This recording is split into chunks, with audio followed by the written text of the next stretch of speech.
전능하사 천지를 만드신 하나님 아버지를 내가 믿사오며 그 외아들 우리 주 예수 그리스도를 믿사오니 이는 성령으로 잉태하사 동정녀 마리아에게 나시고 본디오 빌라도에게 고난을 받으사 십자가에 못 박혀 죽으시고 장사한 지 사흘 만에 죽은 자 가운데서 다시 살아나시며 하늘에 오르사 전능하신 하나님 우편에 앉아 계시다가 저리로서 산 자와 죽은 자를 심판하러 오시리라. 성령을 믿사오며 거룩한 공예와 성도가 서로 교통하는 것과 죄를 사하여 주시는 것과 몸이 다시 사는 것과 영원히 사는 것을 믿사옵나이다. 아멘. 내가 주인 삼은 모든 것 내려놓고 내 주 대신 주 앞에 나가 내가 사랑했던 모든 것 내려놓고 주님만 사랑해. 주 사랑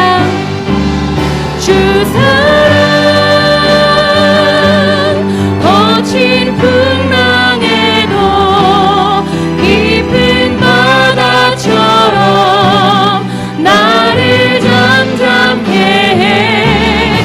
주 사랑 내 영혼의 반석 그 사랑 위에 서리. 주 사랑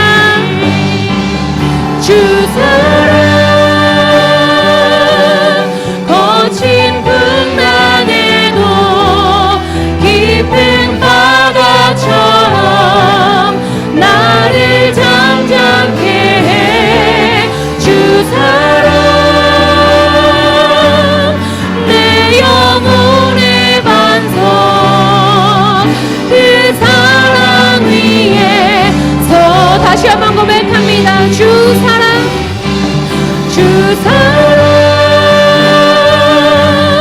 거친 풍랑에도 깊은 바다처럼 나를 잠잠케 해. 주 사랑 내 영혼의 반석 그 사랑 위에 서리. 지금은 조선시대 말 선교사님을 통해 복음을 전해드는 사람들이 모이고 있습니다. 그런데 문제가 생겼네요. 어떻게 양반인 내가 저 천한 백종놈이랑 같이 예배를 드린단 말이오? 신분 차이가 문제인가 보네요. 선교사님이 아무리 설득해도 결국 두 개의 교회가 되고 말았어요. 주님의 손길이 필요합니다. 두 교회 사람들은 각각 은혜를 경험하기 시작했어요. 결국 주님의 사랑으로 두 교회는 하나가 되었습니다.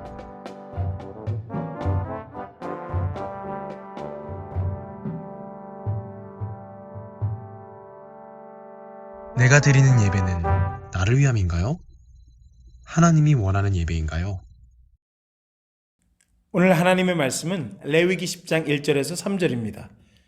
아론의 아들 나답과 아비후가 각기 향로를 가져다가 여호와께서 명령하시지 아니하신 다른 불을 담아 여호와 앞에 분향하였더니 불이 여호와 앞에서 나와 그들을 삼키매 그들이 여호와 앞에서 죽은지라. 모세가 아론에게 이르되 이는 여호와의 말씀이라. 이르시기를 나는 나를 가까이 하는 자 중에서 내 거룩함을 나타내겠고 온 백성 앞에서 내 영광을 나타내리라 하셨느니라. 아론이 잠잠하니. 아멘. 하나님께서 성막과 성소를 세우게 하시고 아론과 그의 자손들을 제사장으로 세우시며 제사장의 직무를 시작하게 하셨습니다. 대제사장은 아론이었고 아론의 네 아들들은 제사장으로서 제단과 성소에서 하나님을 섬기는 일을 감당해야 했죠. 처음 그 일을 시작할 때 아론의 아들 나답과 아비후는 하나님 앞에 죄를 범했습니다. 여호와께서 명령하신 불을 사용하지 않고 다른 불을 사용하여 향을 피웠기 때문이죠. 그때 불이 여호와 앞에서 나와 그들을 삼키고 나답과 아비후는 여호와 앞에서 죽게 됩니다. 하나님께서는 이스라엘을 출애굽하게 하신 후 그들을 향한 하나님의 계획을 선포하셨습니다. 출애굽기 19장 5절과 6절에는 세계가 다 내게 속하였나니 너희가 내 말을 잘 듣고 내 언약을 지키면 너희는 모든 민족 중에서 내 소유가 되겠고 너희가 내게 대하여 제사장 나라가 되며 거룩한 백성이 되리라. 너는 이 말을 이스라엘 자손에게 전할지니라. 아멘. 하나님께서는 이스라엘을 제사장 나라요 거룩한 백성이 되길 원하셨던 것입니다. 그것은 하나님의 말씀을 잘 듣고 하나님의 언약을 지킬 때 가능한 것이었죠. 제사장 나라에서 제사장은 아주 중요한 위치에 있습니다. 제사장 나라를 제사장이란 제도를 통해 아주 분명히 보여주시길 원하셨던 것이죠. 제사장은 하나님을 가장 가까이 하는 자였습니다. 하나님은 그들을 통해 이런 계획을 갖고 계셨어요. 레위기 10장 3절엔 나는 나를 가까이 하는 자 중에서 내 거룩함을 나타내겠고 온 백성 앞에서 내 영광을 나타내리라 하셨느니라. 아멘. 하나님께서는 제사장을 통해 하나님의 거룩함을 나타내길 원하셨습니다. 하나님의 임재의 상징인 제단과 성소에서 하나님이 명령하신 방식대로 순종하여 하나님 외에는 다른 신이 없는 거룩한 하나님임을 나타내야 했던 것입니다. 또한 하나님께서는 제사장을 통해 모든 백성 앞에서 하나님의 영광을 나타내야 했습니다. 하나님께 철저히 순종하는 제사장의 모습을 통해 하나님의 백성들은 하나님 앞에서 어떤 태도와 순종을 해야 하는지 배워야 했죠. 그리고 삶 속에서 하나님의 말씀에 순종하며 살아가는 거룩한 백성이 되어 하나님의 영광을 나타내야 하는 것이었습니다. 그런데 이런 막중한 책임을 맡았던 제사장 나답과 아비후는 제사장 제도의 시작부터 하나님의 명령을 어기고 자신들의 생각대로 하나님을 섬기려고 했던 것이었어요. 그들은 하나님 앞에서 자신들의 방식대로 하나님을 섬김으로 하나님의 거룩함을 드러내지 않았습니다. 그렇게 함으로 백성들이 거룩한 백성으로 살지 못하도록 한 것이죠. 그들은 하나님 앞에서 하나님이 명령하신 대로 섬기지 않고 자기 방식대로 하나님을 섬긴다고 섬겼습니다. 이것은 하나님을 대놓고 무시한 것이었죠. 그것도 하나님을 가장 가까이서 섬기는 제사장이 말입니다. 이는 단순히 그들의 죄로 그치는 것이 아니었습니다. 이것은 제사장 나라가 되며 거룩한 백성이 되어야 하는 이스라엘이란 나라의 정체성이 사라지게 만드는 무서운 죄악이었던 것입니다. 하나님의 말씀을 따르지 않는, 즉 거룩함을 잃어버린 제사장은 존재의 가치를 잃어버린 것입니다. 우리의 영원한 대제사장 되신 예수님께서 하나님의 말씀을 따라 하나님을 섬기시고 우리를 구원하셨습니다. 지금도 영원한 대제사장으로서 하나님과 우리 사이를 연결시켜주고 계시죠. 우리는 영원한 대제사장이신 예수님께서 하나님께 어떻게 순종하셨고 하나님을 어떻게 섬기셨는지를 보며 거룩한 하나님의 백성으로 성장해 가야만 하는 것입니다.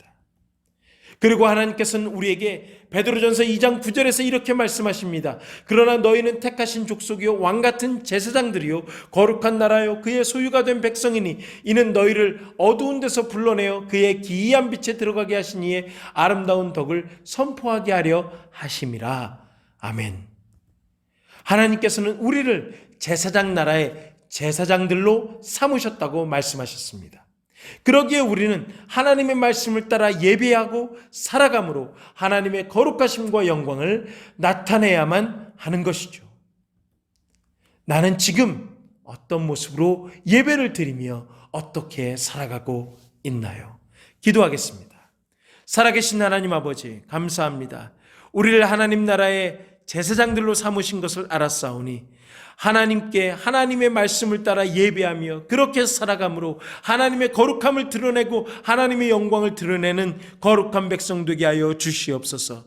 우리 중고등부 친구들 붙잡아 주시고 아버지 하나님 매일의 삶 속에서 예배와 기도가 회복되게 하시고 주여 아버지 힘들고 어려운 친구들 위로하시고 회복시켜 주시옵소서. 감사드리며 예수 그리스도의 이름으로 기도드리옵나이다. 아멘.